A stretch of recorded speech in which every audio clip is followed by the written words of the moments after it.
Kathy or Leo are going to be the chief judge? Do you know who? Probably one or the other. I think Kathy's just been in Chester. Okay. It was chief judge for Chester Race Week.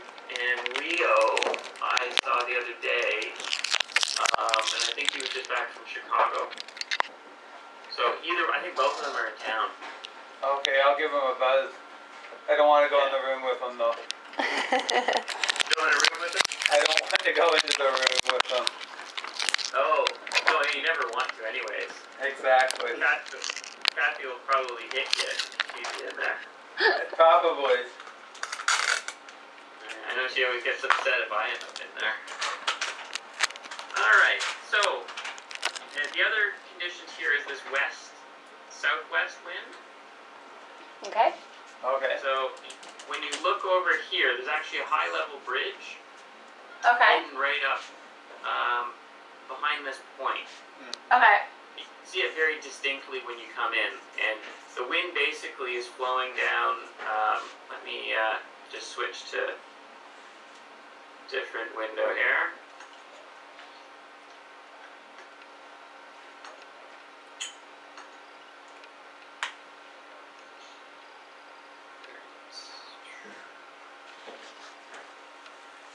Okay.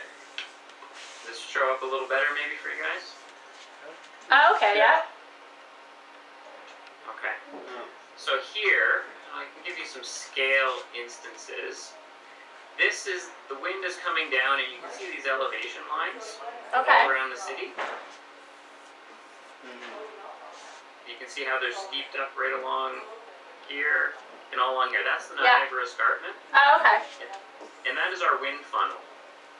So the southwest wind gets nicely funneled down this valley and follows along. I can put a cursor in here, right through, off to this point here. Can you see the? Yeah. Yeah.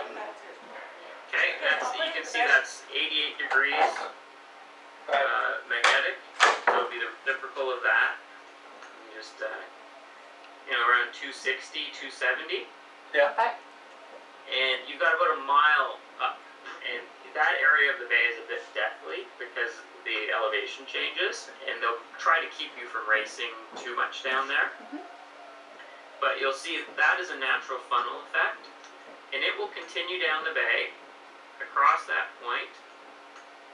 It will bend around a little bit down here, and it will bend back as you start coming towards the canal.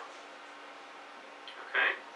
There's 3 compression areas that you're going to be working with that might be in play for you. And one is what we call Pier 8. Okay. Which is this location right in here. Okay. Alright? Pier 8 is a great compression effect for both an east wind and a west wind. The other is this point over here off Princess Point. And there's a couple of things you really want to watch for on the harbor. It's if you're racing during a weekday, and there is a smokestack over there. It's actually a park, but there's a crematorium. Ooh, okay.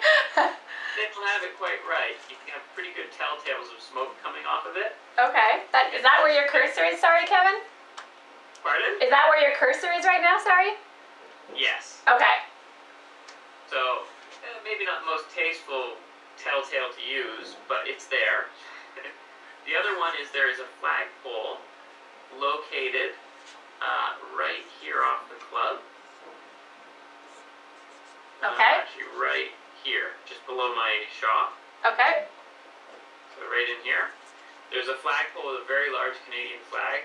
The pole is approximately about 90 footer. So you can see it for a long way.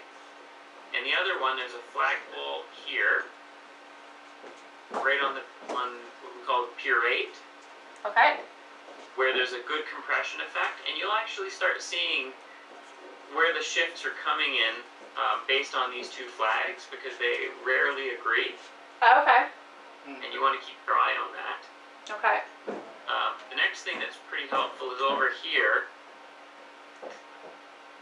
at the Stelco, your U.S. steel facility, the coke oven is running, and there's quite a bit of steam that comes off of it. And that will give you a really good indication of upper level winds. And the upper level winds are usually going to indicate what's going to happen later in the day. Okay. All right. So there's lots of information that you can have just by looking around and looking at the shore and knowing where to look. And for the most part, those 4 telltales are basically around your racing area. Okay. On the fringes of it. Okay. Cool. Good to know. Yeah. Do you mind maybe just repeating your comment earlier about compass sailing? Because I know that Peter is a compass guy. Okay. You might want to cover it up with tape. Okay.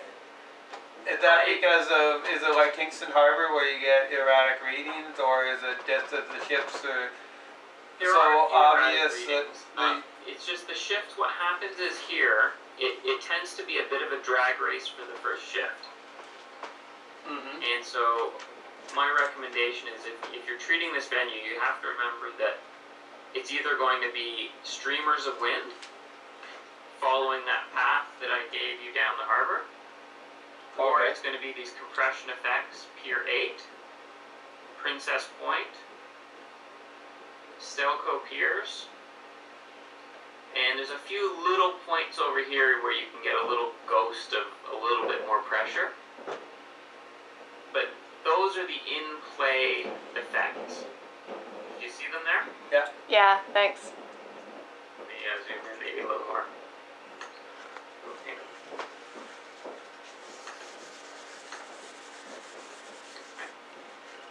So those are your in-play areas. Here,